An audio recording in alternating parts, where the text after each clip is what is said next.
All I ever wanted was to have him keep watching over me.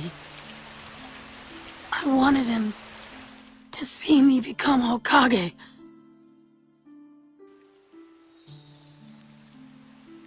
The relationship that Naruto and Jiraiya had was quite a special one. When we take into account that Naruto has spent his entire life without a father, when Jiraiya the Gallant entered Naruto's life, he, alongside the third Hokage, Kakashi, and Iruka, all played father figure type roles towards Naruto. I would personally consider Iruka and Kakashi as older brothers, but the impact that Jiraiya would have on Naruto was quite unique, and the one that was, in my opinion, the most father-like. A relationship that began with Naruto's parents, Jiraiya was a mentor to many people. A mentor to the trio in the rain we know as Konan, Yahiko, and Nagato, as well as mentor to Minato and Kushina, Naruto's parents. Jiraiya was Naruto's godfather and the one who would give Naruto his name. As Jiraiya and Naruto's relationship would begin in the Leaf, he would spend 2.5 years training the young shinobi, thus furthering their relationship. During this time, we would learn that the two are more connected than we would have thought, as Jiraiya mentored his father, and that Naruto and Jiraiya alike shared a unique relationship with the third Hokage, as he mentored the both of them. Naruto and Jiraiya were much alike in their purity and outlook on the world. Naruto and Jiraiya are playful, lighthearted, but could get very serious when the time asked for it. Unlike Naruto, Jiraiya was a troublemaker in his youth. Most of all, Naruto and Jiraiya share a very similar pillar of motivation. They both believe in saving those around them and never giving up. With these similarities, it's easy to see why Jiraiya would take a liking to Naruto and how they mesh together. On top of that, Jiraiya knew that he was Minato's son, and he would later appoint Naruto as the chosen one, and so he would put all his time and his effort into making sure that his mind and his ability could stop wars if he needed to. Moving on, Jiraiya took it upon himself, as he usually would, due to his specialty in stealth and gathering intel, to go to the village hidden in the rain to gather information on Pain, leader of the Akatsuki.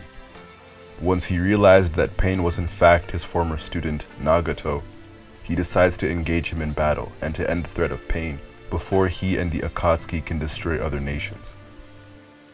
While he put up a good fight, the 6 paths of Pain would eventually overwhelm the Sannin. As he started fading, his mind would begin to think of his student Naruto, and their philosophy of never giving up.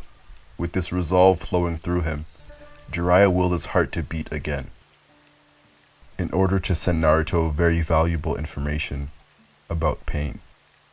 And in his final moments, he would express the amount of love that he had for his student, that now became like his son. Jiraiya entrusted the weight of the world to Naruto. The trust that he placed in Naruto was immeasurable. He truly believed that Naruto was the prophesied pupil, and that alone willed himself to give Naruto a key in defeating Pain. To be gallant means to be heroic or to be brave. There is a reason why he is called Jiraiya the Gallant, and that is because he heroically sacrificed his body and his life for the people he cared about in the Leaf, Tsunade, Kakashi, and of course Naruto. Emotionally, Jiraiya's death was a death that hit everyone watching the show. Jiraiya had a unique presence about him.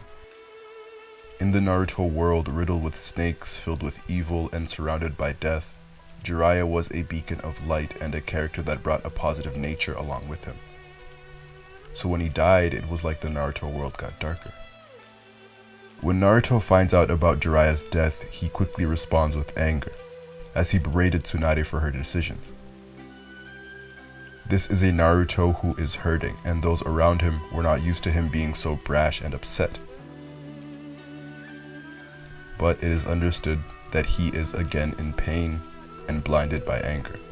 He needs time to grieve. The most heartbreaking thing about Naruto's reaction to Jiraiya's death was the slow realization that Jiraiya is indeed dead. And as they show all the memories they had together, it really sinks in that they spent 2.5 years together, with no one else but the two of them. And so when he is shown sitting alone on that bench, we see Naruto holding a popsicle, a symbol that represents the bond that he and Jiraiya had. And that really allows for the truth of the matter at hand to settle. He and Jiraiya used to share popsicles after training, like they did in one of their last moments together. And now, once again, Naruto is alone. No Sasuke, no Kakashi, no Sakura. And Jiraiya is dead. Because of the relationship that he and Jiraiya had, this was a different feeling for him.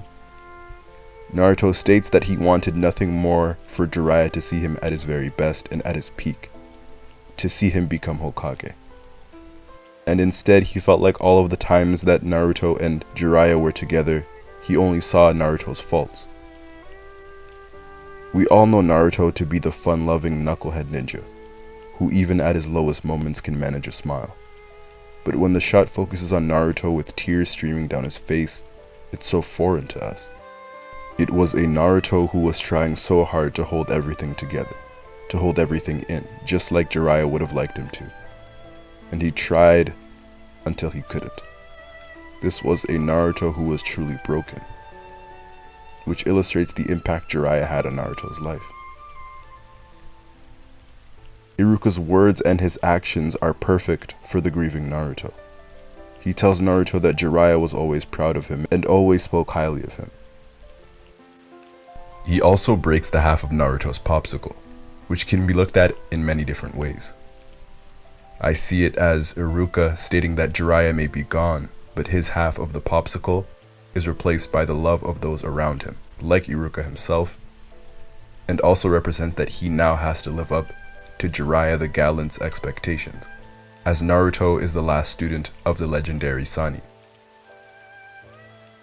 This also alludes to Jiraiya, when he gave half of his popsicle to Naruto, and Iruka demonstrates the same, again showing off that same love and that same care. This was followed by Kakashi, who later instructs Shikamaru to look after Naruto, a person who understands his pain. And the last words of Jiraiya before his death were the following. 死ぬまでに何をしたかでその価値が決まる。その失敗をチャラにするような大きな偉業を成し遂げ、立派な忍びとして死ぬ。そのはずだった。 These words represent that he intended for Naruto to be everything that he wasn't, and to do everything that he couldn't do, to save Sasuke, to save the leaf, and become Hokage. His belief in Naruto was something that even in his death was unwavering. And although sad that he wasn't able to see it, Naruto would make it up to his teacher by defeating pain and bringing peace to the village, and becoming Hokage, truly honoring Jiraiya's wishes. A shinobi's life is one riddled with death and sacrifice. So as Jiraiya said, a shinobi's life is not measured by the way they live, but what they did before their death that proves their worth. And Jiraiya's dying resolve was worth it. When we first meet Jiraiya, we don't think that he would have such an impact that he would have not only on Naruto but on the show. He says that his life was full of failures. He failed to protect Minato, his student, failed to protect the third Hokage, his mentor, and he wasn't able to save Orochimaru from the darkness. And Tsunade would reject him every single time. However, before his death, he did lead a revolution, like the Toad Sage foretold. Jiraiya was truly the gallant. He died sacrificing himself to protect the leaf, to protect Tsunade, and to make way for the one-man revolution, his beloved pupil and child of prophecy, Naruto.